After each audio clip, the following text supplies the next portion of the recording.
کریں. بارک اللہ مرجع عالم یہی سرکار ہے. پیارے آقا صلی اللہ علیہ وسلم کے پیارے دیوانوں، رستم اور دارا پہلوان کے نام آپ نے سنا ہوگا کہ ان کی طاقت کا چرچا پوری دنیا کے اندر گشت کر رہا ہے، لوگوں کے دلوں میں چھایا ہوا ہے. لیکن آپ نے کبھی ایسا پہلوان نہ دیکھا ہوگا اور نہ ہی سنا ہوگا جو درخت کو اکھاڑ دیتا ہو. درخت کو کاٹتے ہوئے تو دیکھا ہوگا لیکن درخت کو اکھاڑتے ہوئے کبھی نہیں دیکھا ہوگا. پیارے آقا صلی اللہ علیہ وسلم کے پیارے دیوانوں، اب میں حضور اکرم صلی اللہ علیہ وسلم کے جو اختیار کے منکر ہیں، میں ان سے پوچھنا چاہتا ہوں کہ جس نبی کی حکم میں اتنی طاقت ہو، جس نبی کی ذات میں اتنی قوت ہو، جس نبی کی بات میں اتنا پاور ہو، اس نبی کی ذات کا عالم کیا ہوگا؟ اس نبی کی ذات میں اس نبی کی ذات کا پاور کیا ہوگا؟ پیارے آقا علیہ السلام کے پیارے دیوانوں، جو درخت حضور اکرم صلی اللہ علیہ وسلم کے حکم پر آپ کی خدمت میں حاضر ہو جائے اور آپ کی رسالت و نبوت کی گواہی دیتے ہوئے اور آپ کا کلمہ اشہد ان لا الہ الا اللہ وحدہ لا شریک لہ واشہد ان محمد عبدہ رسولہ کا ورد کرنے لگے، بتاؤ یہ مجھے کہ یہ اختیار نبی نہیں تو اور کیا ہے؟ یہ اختیار مصطفیٰ نہیں تو اور کیا ہے؟ عقل ہوتی تو نہ خدا سے لڑائی لیتے اور انہیں گھٹائیں انہیں منظور ہے بڑھانا تیرا. پیارے آقا صلی اللہ علیہ وسلم کے پیارے دیوانوں، اب آئیے ایک اور حدیث پاک سماعت کریں جس سے آقا کریم صلی اللہ علیہ وسلم کا اختیارات و تصرفات نکھر کر سامنے آ جائے گا. مشکات شریف میں بابو فی المعجزات میں صاحب مشکات فرماتے ہیں کہ حضرت ابن عباس رضی اللہ تعالیٰ عنہ فرماتے ہیں کہ ایک دیہاتی حضور اکرم صلی اللہ علیہ وسلم کے پاس حاضر ہوا، دربار میں حاضر ہوا اور آ کر عرض کرنے لگا کہ آپ میں کیوں کر یقین کروں کہ آپ اللہ کے بندے اور اس کے رسول ہیں. تو حضور اکرم صلی اللہ علیہ وسلم نے اس دیہاتی سے فرمایا کہ اگر یہ میں سامنے کھجور کا خوشہ ہے، اگر میں اس کھجور کے خوشہ کو اپنے پاس بلا لوں، کیا تب تجھے یقین ہو جائے گا کہ میں اللہ کا بندہ اور اس کا رسول ہوں؟ تو وہ دیہاتی کہتا ہے کہ ہاں مجھے یقین ہو جائے گا. اللہ کے نبی صلی اللہ علیہ وسلم نے اس کھجور کے خوشہ کو اپنے پاس بلایا اور وہ کھجور کا خوشہ درخت سے نیچے اترنے لگا، یہاں تک کہ آقا کریم صلی اللہ علیہ وسلم کے سامنے آ کر گر پڑا. پھر آقا کریم صلی اللہ علیہ وسلم نے ارشاد فرمایا ارجع، یعنی واپس چلا جا. وہ واپس چلا گیا. پیارے آقا صلی اللہ علیہ وسلم کے پیارے دیوانوں، آئیے میں ایک حدیث پاک اور پیش کروں جس سے آقا کریم صلی اللہ علیہ وسلم کا اختیارات و تصرفات نکھر کر سامنے آ جائے. پیارے آقا علیہ السلام کے پیارے دیوانوں، حضرت جابر رضی اللہ تعالیٰ عنہ ارشاد فرماتے ہیں کہ صلح حدیبیہ کے دن لوگ پیاسے ہوئے اور لوگوں کے پاس پینے کے لیے پانی نہیں تھا اور آقا کریم صلی اللہ علیہ وسلم کے سامنے ایک پیالہ رکھا ہوا تھا جس سے حضور اکرم صلی اللہ علیہ وسلم نے وضو فرمایا اور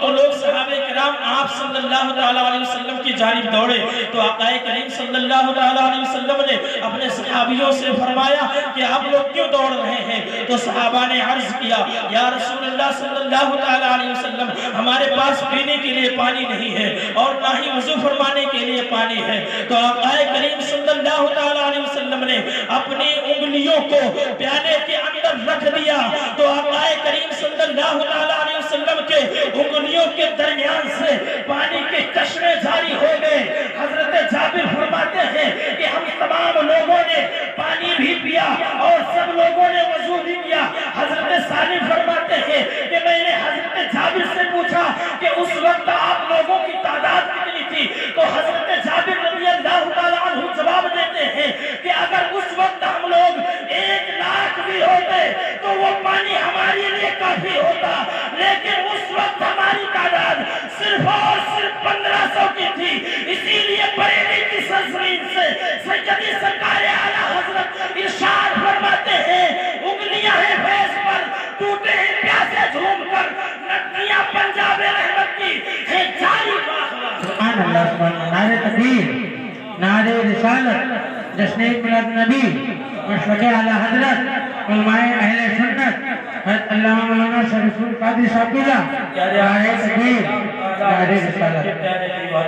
یوں تو آپ کے مقدس انگلیوں سے کئی مقام پر پانی کے چشمے جاری ہوئے ہیں، لیکن یہاں سن 6 ہجری میں رونما ہونے والا واقعہ حدیبیہ پیارے دیوانوں، لیکن اللہ کے پیارے نبی صلی اللہ علیہ وسلم نے اپنی انگلیوں کو پیالے کے اندر رکھ دیا تو آپ صلی اللہ علیہ وسلم کے انگلیوں کے درمیان سے پانی کے چشمے جاری ہو گئے۔ پیارے آقا علیہ السلام کے پیارے دیوانوں، غور کرنے کا مقام ہے، سوچنے کا مقام ہے کہ پتھر سے پانی نکلنا تو یہ عام مشاہدہ کی بات ہے، یہ دیکھا جاتا ہے کہ آپ پہاڑوں کے اندر جائیں تو آپ دیکھیں گے کہ پتھر سے پانی نکلتے ہوئے نظر آتے ہیں، لیکن یہ کوئی تعجب کی بات نہیں ہے۔ لیکن انگلیوں کے درمیان سے پانی نکالنا یہ حقیقت میں بڑے تعجب کی بات ہے، اور پھر اس پانی سے ہزاروں کو سیراب کر دینا یہ پیارے نبی نہیں تو اور کیا ہے۔ اسی لیے سجدی سرکار اعلیٰ حضرت رضی اللہ تعالیٰ عنہ ارشاد فرماتے ہیں اپنے مولا کی ہے بس شان عظیم، جانور بھی کرے جن کی تعظیم اور سنگ کرتے ہیں ادب سے تسلیم، پیر سجدے میں گرا۔ نعرے تکبیر، نعرے رسالت، سرکار اعلیٰ حضرت، سرکار تاج الشریعہ، سرکار زیادہ علیہ وسلم کے پیارے دیوانوں، آقا کریم صلی اللہ علیہ وسلم کو اللہ تبارک و تعالی نے بے پناہ اختیارات و تصرفات عطا فرمایا ہے، اور اللہ کے پیارے نبی اللہ تبارک و تعالی نے اپنے حبیب صلی اللہ علیہ وسلم کو بہت ہی بلند و بالا مرتبہ عطا فرمایا ہے۔ صحابہ کرام عرض کرتے ہیں یا رسول اللہ پیاس لگی ہے اور پینے کے لیے پانی نہیں ہے، تو مصطفیٰ جان رحمت کی انگلیوں سے پانی کے چشمے جاری ہو گئے۔ امام کہنے لگے انگلیاں ہیں فیض پر، ٹوٹے ہیں پیاسے جھوم کر، ندیاں پنجاب رحمت کی ہیں جاری واہ واہ۔ پیارے آقا علیہ السلام کے پیارے دیوانوں، حضور کے ہاتھوں کی شان یہ ہے، حضور کے پیروں کا مقام یہ ہے کہ حضور اب دھیان سے سنتے چلیں، اب دھیان سے سننا مسلمانوں، حضور کے پیروں کا مقام یہ ہے کہ حضور اگر مٹی پہ قدم رکھتے ہیں تو پیروں کا نشان نہیں پڑتا ہے، لیکن اگر حضور اکرم صلی اللہ علیہ وسلم پتھر پہ قدم رکھ دیں تو پیروں کا نشان پڑ جاتا ہے۔ حضور کی زبان کی شان یہ ہے کہ حضور اگر درختوں کی طرف اشارہ کریں تو درخت جھومتے ہوئے بارگاہ رسالت میں آتے ہیں اور پھر فرماتے ہیں تو واپس چلے جاتے ہیں۔ حضور پر پتھر درود و سلام پڑھتے ہیں، حضور پر درخت درود و سلام پڑھتے ہیں۔ امام کہتے ہیں ان پر درود جن کو حجر تک کرے سلام، ان پر سلام جن کو تحیت شجر کی ہے، پتھر جن کو سلام کریں، درخت جن کو سلام کریں۔ میرے آقا نے تو یہاں تک فرمایا ہے کہ جب میں اپنے امی کے ساتھ بچپنے میں مدینہ شریف آیا تھا، اس وقت جو پتھر مجھے سلام کرتے تھے میں ان کو آج تک پہچانتا ہوں۔ حضور کو جنہوں نے سلام کیا حضور نے فرمایا کہ میں ان کو آج تک پہچانتا ہوں، جو پتھر کا سلام سنے اسے محمد الرسول اللہ کہتے ہیں، جو درختوں کو بلائے اسے محمد الرسول اللہ کہتے ہیں، جو اشارہ کر کے چاند ٹکڑے کر دے اسے محمد الرسول اللہ کہتے ہیں، جو خالی کنویں کو میٹھا کر دے اسے محمد الرسول اللہ کہتے ہیں، جو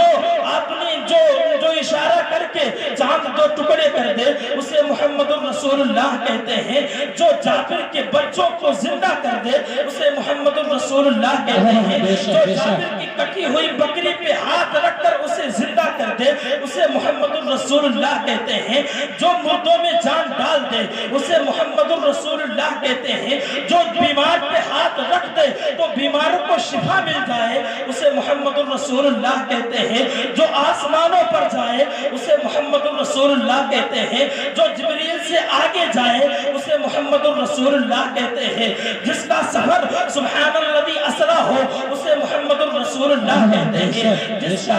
کی بیعت ان الذین یبایعونک انما یبایعون اللہ ید اللہ فوق ایدیہم کے ترجمان ہو